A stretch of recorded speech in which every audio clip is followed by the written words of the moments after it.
ఆయన మహబూబ్నగర్ పోయిందంట, తింటుంటేనే 2 సార్లు కరెంటు పోయిందంట. నువ్వేమన్నా బకాసూరు, నువ్వు అరణాయన రోజంతా తిననీకే? ఎంతసేపు తింటా? 10 నిమిషాలు 15 నిమిషాలు తింటాం తిండి తింటే. సేమ్ ఇట్లనే హౌల మాటలు మాట్లాడింది. సూర్యాపేటలో పోయి పార్టీ ఆఫీస్లో ప్రెస్ మీట్ పెట్టినప్పుడు కరెంటు పోయిందని. నేను మా అధికారులు అడిగితే వాళ్ళకి అధికారికంగా కనెక్షనే లేదు సార్, వాళ్ళు జనరేటర్ మీద ఉన్నారు, ఆ పొట్టైన జనరేటర్లో కట్టబెట్టినట్టు ఆగింది సార్ అని మా అధికారులు చెప్పాను. మరుక్షణం నేను విచారణకు ఆదేశించిన. సూర్యాపేట అట్లట్ల కరెంటు పోయిందని అడిగితే అసలు దాని కరెంటు కనెక్షన్ లేదని చెప్పారు. అంటే ఒక 10 ఏళ్ళు ముఖ్యమంత్రిగా పనిచేసి ఈరోజు ప్రధాన ప్రతిపక్ష నాయకుడు ఉన్న కేసీఆర్కి ఇంత అసహనం, ఇన్ని అబద్ధాలు ఎందుకు?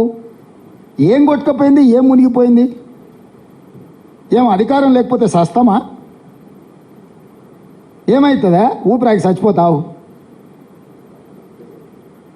అసలు ఏమన్నా 10 ఏళ్ళు దేశాన్ని బట్టి పీడించిన మోడీని ఎట్లా ఓడగొట్టాలనో బాధ్యత లేకుండా 100 రోజులలో 5 గ్యారెంటీలు అమలు చేసి ఈరోజు 2 లక్షల రుణమాఫీ ఖచ్చితంగా అమలు చేస్తామని మేం చెప్తుంటే, అరే పిల్లగాడేదో తిప్పల పడుతున్నాడు, చేయని చూద్దాం, 6 నెలలు సంవత్సరం సంసారం చేయని, పిల్లనో పిల్లగాడో పుట్టని అని అంటాడు ఎవడన్న పెద్దోళ్ళు. కడపకాడ అడ్డం పట్టుకున్నట్టుంది నా వ్యాపారం. ఏంది జరగవద్దు, ఏంది ఉండొద్దు, ఏం పోయే కాలము, ఏంది దుర్మార్గము. అందుకే తెలంగాణ సమాజానికి విజ్ఞప్తి చేస్తున్నా, ఎస్సీ ఎస్టీ బీసీ ఓబీసీ రిజర్వేషన్లు ఉండాలి అని మీరు అనుకుంటే కాంగ్రెస్ గెలవాలి.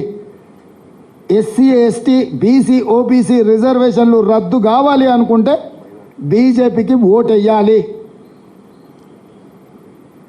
మైనారిటీలను నెత్తి మీద పెట్టుకొని ఊరేగుతాన కేసీఆర్ ఇలా బహిరంగంగానే అమిత్ షా ప్రత్యక్షంగా చెప్పిండు రద్దు చేస్తా అని. దాని మీద కూడా ఇంతవరకు కేసీఆర్ స్పందించలే. 4% 12% చేస్తాను ఊదరగొట్టిండు. ఉన్నాయి రద్దు చేస్తా అని వాళ్ళు డంకా బజాయించి తెలంగాణకు వచ్చి చెప్పారు. ఆడిడే చెప్పలే, ఈడికే వచ్చి చెప్పారు.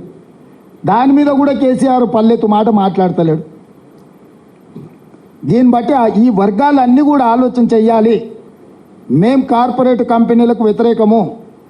అదానీ అంబానీలు ఈ దేశాన్ని దోచుకోవడం, ఈ దేశం యొక్క ప్రభుత్వాల మీద ప్రభావితం చేసి లక్షల కోట్ల 60 లక్షల కోట్ల రూపాయల ఆస్తులు మేము జమ చేస్తే నరేంద్ర మోడీ అమిత్ షా వాటిని 6 లక్షల కోట్లకు తెగనమ్ముకున్నారు.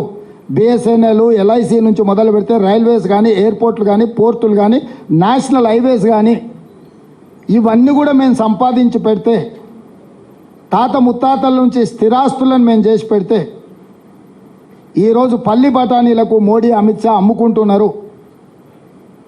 అందుకే ఈ విధానాలను కూడా మేము వ్యతిరేకిస్తున్నాం.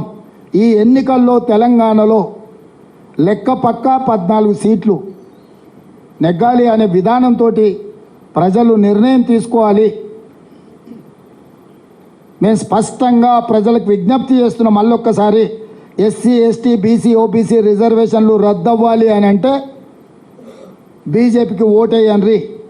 ఎస్సీ ఎస్టీ బీసీ ఓబీసీ రిజర్వేషన్లు ఉండాలి, వాటిని పెంచాలి అని అంటే కాంగ్రెస్ పార్టీని గెలిపించండి. ఉన్న వాటికి రక్షణ కల్పిస్తాం, కొత్త వాటిని పెంచి మీకు పంచిపెడతాం.